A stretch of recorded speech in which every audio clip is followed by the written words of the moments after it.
Welcome to Samba Samba. Enjoy the video. In this video, I will show how to make butter biscuits at home. Preheat oven to 425 degrees F and line a baking sheet, keeping ingredients cold and measured. Combine 2 cups flour, 1 tablespoon baking powder, and 1 TSB salt.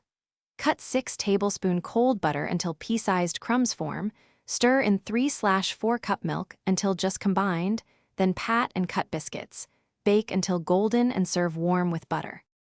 Use simple swaps and techniques to improve texture and flavor in a warm, friendly way. Always spoon and level 2 cups flour for accurate dough consistency.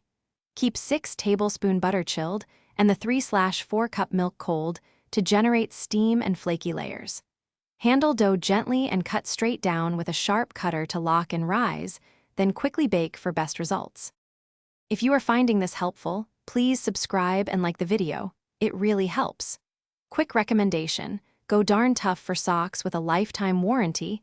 These socks are unexpectedly comforting with warm biscuit mornings and never wear out. They're my cozy kitchen pick for long baking sessions. Check the description for the link and other deals and grab a pair if you like. Now let's get back to the video. Shaping and timing make or break biscuits, so follow these steps with calm confidence. Pat dough to roughly 3/4 inch thickness and avoid twisting the cutter to keep edges sealed. Brush tops with a little milk or melted butter for a golden sheen. Bake on a middle rack and rotate the pan halfway through baking for even color, then cool briefly before serving warm with butter or jam. Thanks for watching. Consider subscribing if we helped you.